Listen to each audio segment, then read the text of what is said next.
सबसे पहले खबर आपको दें, इस्लामाबाद में गाड़ी समेत बरसाती पानी में बह जाने वाले बाप बेटी का सुराग न मिल सका। रेस्क्यू ऑपरेशन दूसरे रोज भी जारी, ताहाल कोई पेशरफ्त ना हो सकी। वजूहात क्या हैं, किन मुश्किलात का सामना करना पड़ रहा है? इस्लामाबाद से आदिल तनोली हमें ज्वाइन करें, उन्हीं से जान लेते हैं। आदिल, बताइएगा रेस्क्यू हुकाम क्या कहते हैं इस ऑपरेशन से मुताल्लिक? इस्लामाबाद में गुज़श्ता रोज़ मानसून बारिश के बाद निजी हाउसिंग सोसाइटी में बाप बेटी गाड़ी समेत जो बह गए थे, उनके तलाश जो है वो रेस्क्यू टीमों को 25 घंटे से ज़्यादा गुजर चुके हैं, लेकिन अभी तक रेस्क्यू टीमों को कामयाबी नहीं मिल सकी। रेस्क्यू की जानिब से यह बताया गया है कि रात गए तक ऑपरेशन जारी रहा, लेकिन क्योंकि कोई भी मुस्बत पेशरफ्त नहीं हुई तो रात गए ऑपरेशन रोक दिया गया था। शदीद मुश्किलात थी अंधेरे के बाद, तो उसके बाद सुबह दोबारा शुरू किया गया है, लेकिन अभी तक जो है वो रेस्क्यू टीमें ना ही गाड़ी को तलाश कर सकी हैं, ना ही उसमें जो सवार दो बाप बेटी थे उनसे मुतालिक कोई सुराग लगा सकी हैं। गुज़श्ता रोज़ जो ऑपरेशन तकरीबन दिन 11 बजे के बाद ऑपरेशन शुरू किया गया था, अब 12 से ज़्यादा का वक्त गुजर चुका है, यानी कि 25 घंटे से ज़्यादा हो चुके हैं। अभी तक रेस्क्यू जो है वो सुराग लगाने में नाकाम है। गोताखोर टीमें जो हैं वो गुज़श्ता रोज़ भी दरियाए सराहां के अंदर मौजूद रहीं, क्योंकि ये वाक़या निजी हाउसिंग सोसाइटी में पेश आया था और हाउसिंग सोसाइटी से एक अंडरग्राउंड नाला है जो कि तकरीबन 5 से 600 मीटर से भी ज़्यादा बनता है अंडरग्राउंड नाला, और वो नाला आकर दरियाए सराहां के अंदर दाखिल होता है, जिसके बाद दरियाए सराहां जो है वो वहाँ पर पानी की शिद्दत भी ज़्यादा है और गहराई भी ज़्यादा है। कभी इम्कान रेस्क्यू की जानिब से ये बताया गया है कि जाहिर किया जा रहा है कि जो अंडरग्राउंड नाला है उसके अंदर भी जो गाड़ी है वो फंस सकती है, जिसकी वजह से अभी तक जो है वो सुराग नहीं लगाया जा सकता। गुज़श्ता रोज़ जब रेस्क्यू हुकाम से हमारी बात हुई तो उनकी जानिब से ये बताया गया था कि उनकी टीम इस नाले के अंदर भी गई है, लेकिन अंदर के भी सर्चिंग करने के बाद जो है वो कोई कामयाबी नहीं मिली। ताहम उसके बाद रेस्क्यू की जानिब से दरियाए सराहां के अंदर सर्चिंग शुरू की गई, लेकिन कामयाबी नहीं मिली। अभी क्योंकि रात बारिश जारी रही, सुबह के वक्त भी बारिश जारी रही, दरियाए सराहां एक बार फिर पानी जो है उसमें ज़्यादा हो चुका है। पानी की गहराई और पानी का बहाव जो है वो भी तेज़ हो चुका है, जिसकी वजह से रेस्क्यू में मुश्किलात का सामना करना पड़ रहा है, क्योंकि गुज़श्ता रोज़ तकरीबन 10 से 11 बजे के बाद वक्त ये वाक़या पेश आया था। उसके बाद रेस्क्यू टीमें ऑपरेशन में मसरूफ़ अमल हैं, लेकिन कोई भी खातिर हुआ कामयाबी अभी तक नहीं मिल सकी।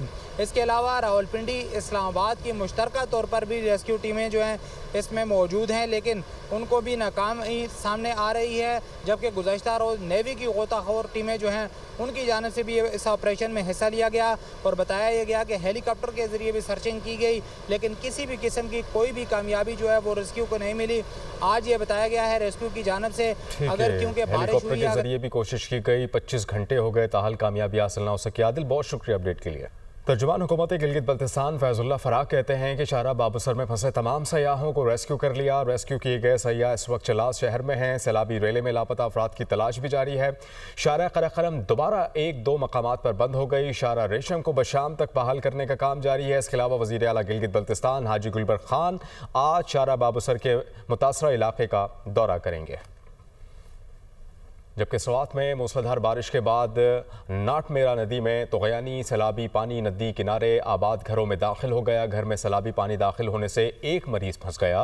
रेस्क्यू टीमों ने मरीज को घर से निकालकर महफूज मकाम पर मुंतकिल कर दिया। इमरजेंसी सूरत हाल से निमटने के लिए रेस्क्यू एहलकारों को तैनात कर दिया गया। स्वात से खबर, जहाँ पर मूसलाधार बारिश के बाद नाटमेरा नदी में तोगयानी सैलाबी पानी नदी करीब जो आबाद घर थे उनमें दाखिल हो गया। घरों में दाखिल होने के बाद वहाँ पर एक मरीज मौजूद था जो कि पानी में फंस गया, जिसको रेस्क्यू करने का अमल जारी है।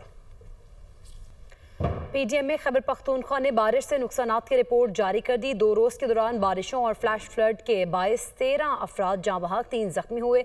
जाँ बहक अफराद में 9 बच्चे, 3 खवातीन और 1 मर्द शामिल। 19 घरों को नुकसान, 17 जुज़वी और घर 2 जो थे मुकम्मल तौर पर मुनहदिम हो गए। शदीद बारिशों का सिलसिला 25 जुलाई तक वक्फे से जारी रहने का इम्कान है। मानसून के चौथे स्पेल से लाहौर की सड़कें नदी नालों का मंजर पेश करने लगी, जिसके बायस शहरियों को भी मुश्किलात का सामना करना पड़ रहा है। बीडन रोड की बात करें, वहां पर बारिश का पानी जमा होने के बायस मामलात जिंदगी मुतासर हो गए हैं। मजीद वहां पर क्या सूरत हाल है, बता रही हमारी नुमाइंदा सामिया सईद। जी बिल्कुल, मानसून के चौथे स्पेल ने भी शहर लाहौर में तबाही मचा रखी है। बारिश के बाइस के देखा जा रहा है शहर की अहम शाहराएं हो या नशेबी इलाके मुकम्मल तौर पर डूबे हुए हैं। सड़कें नदी नालों का मंजर पेश करती हुई दिखाई दे रही हैं। मैं इस वक्त बिडन रोड पर मौजूद हूँ और यहाँ पर ये देखा जा रहा है कि तमाम तर मार्केट जो है वो मुकम्मल तौर पर बंद है। तमाम दुकानें यहाँ पर बंद हैं। ताजर जो है वो आज मजबूर दिखाई दे रहे हैं क्योंकि पानी जो है वो दुकानों के अंदर दाखिल हो रहा है, जिसके बायस जो है वो ताजरों को भी आज मुश्किलात का सामना करना पड़ रहा है। अलबत्ता इंतज़ामिया की अगर बात की जाए तो इंतज़ामिया का कोई भी फ़र्द जो है वो यहाँ पर मौजूद नहीं है। बारिश बरसने का जो सिलसिला है वो भी थम चुका है। साथ ही साथ यहाँ से जो मोटरसाइकिल गाड़ियाँ गुजर के जा रही हैं वो भी बंद होती हुई दिखाई दे रही हैं, जिसके बायस शहरियों को जो है वो शदीद दुश्वारी का सामना करना पड़ रहा है। महकमा मौसमियात की जानिब से यही बताया जा रहा है कि आज भी वक्फे से बादल बरसने का जो सिलसिला है ये जारी रहेगा और मानसून का चौथा स्पेल जो है ये 25 जुलाई तक बरकरार रहेगा। जी नारोवाल में सुबह से वक्फे से बारिश जारी, नशेबी इलाके ज़ेर आब आ गए, सड़कें नदी नालों का मंजर पेश कर रही हैं। शहरियों को आमद और रफ्त में मुश्किलात का भी सामना है। इस वक्त हमारे नुमाइंदे फ़ारूक अब्दुल्ला पुराना कचहरी रोड पर मौजूद हैं, तफसीलात वही बताएंगे। बताइएगा अब्दुल्ला। जी, नारोवाल में होने वाली मूसलाधार बारिश ने जलसा एक कर दिया। गलियां और बाजार जो है नदी नालों का मंजर पेश कर रहे हैं। नारोवाल में जो है बाजारों में 1 से 1.5 फुट के करीब पानी खड़ा है। इस वक्त मैं पुराना कचहरी चौक में मौजूद हूँ, जहाँ कैमरामैन अगर दिखाए तो मेरे अकब में जो है 1 से 1.5 फुट के करीब पानी खड़ा है। जितने सरकारी दफातर हैं जैसे पासपोर्ट ऑफिस है, महकमा ज़राअत का ऑफिस है और बल्दिया ऑफिस है, इनके इर्द गिर्द जो है 1 से 1.5 फुट के करीब पानी खड़ा है। शहरियों को शदीद मुश्किलात का सामना है। दुकानदार हज़रात जो है अपनी दुकानें नहीं खोल सके बारिश की वजह से। मैं यहाँ पर आपको बताऊँ कि इस तमाम सूरत हाल में जो है बल्दिया की कारकर्दगी कहीं नजर नहीं आ रही। 1 से 1.5 घंटा बारिश खत्म को हो चुका है, लेकिन अभी तक जो है पानी खड़ा है। इन बारिशों की पेशन गोई महकमा मौसमियात ने 4-5 रोज पहले कर दी, लेकिन बल्दिया के जो अदारे हैं उनकी तरफ से कोई कारकर्दगी नजर नहीं आ रही। अवामी हलकों ने वज़ीर आला पंजाब से नोटिस लेने का मुतालबा किया। जी, मुसलसल बारिश के बायस रावल डैम में पानी की सतह मुकर्ररा हद से बुलंद हो गई। पानी की सतह 1749 फीट होने पर स्पिलवेज खोल दिए गए। स्पिलवेज खोलने के अमल की निगरानी जारी। ज़िले इंतज़ामिया के मुताबिक स्पिलवेज खोलने से कबल तमाम एहतियाती तदाबीर अपनाई गई। मुख्तलिफ पुल्स पर रेस्क्यू, एम्बुलेंस और पुलिस नफरी तैनात कर दी गई थी। पानी का अखराज सतह के मुकर्ररा हद पर आने तक जारी रहेगा। आगे बढ़ते हुए खबर आपको दें, वज़ीर आज़म की हिदायत पर नेशनल डिज़ास्टर मैनेजमेंट अथॉरिटी ने मानसून कोऑर्डिनेशन कॉन्फ्रेंस का आगाज़ कर दिया। कॉन्फ्रेंस रोज़ाना NDMA के नेशनल एमरजेंसीज ऑपरेशन सेंटर में होगी। शहरी और दरियाई सैलाब, लैंडस्लाइडिंग जैसे मुमकिन ख़तरात का जायज़ा लिया गया। तमाम इदारों को बरवक्त इक़दामात और रद्द अमल की हिकमत अमली पर अमल दरामद की हिदायत दी गई। इदारों ने अपनी तैयारी, दरपेश मसाइल, दरकार वसाइल और जारी इक़दामात की तफसीलात भी पेश की। इस कॉन्फ्रेंस का मकसद तमाम मुतल्लिका इदारों के माबैन हम आहंगी और मुश्तरका हिकमत अमली को फ़रोग़ देना है। वज़ीर आज़म की ज़ेर सदार फेडरल बोर्ड ऑफ रेवेन्यू के इस्लाहात पर जायज़ा इजलास। शहबाज शरीफ ने कहा FBR के इस्लाहात से टैक्स निज़ाम की बेहतरी खुशाइंद है। अहदाफ का हुसूल मुस्बत है मगर मज़ीद मेहनत की ज़रूरत है। गैर रस्मी मईशत के सद्दबाब के लिए इन्फोर्समेंट के हवाले से मज़ीद इक़दाम किए जाएँ। FBR के डिजिटल विंग की असर नो तश्कील के लिए जामा लाहा अमल तश्कील देकर अहदाफ के हुसूल के वक्त का तयन किया जाए। FBR के इस्लाहात के इतलाक़ में कारोबारी हज़रात, ताजर बरादरी और टैक्स दहिंदगान की सहूलत को मद्देनज़र रखा जाए। टैक्स निज़ाम की बेहतरी से मुल्की आमदन में इजाफा और आम आदमी पर टैक्स को बोझ कम करना अव्वलीन तरजीहात में शामिल है।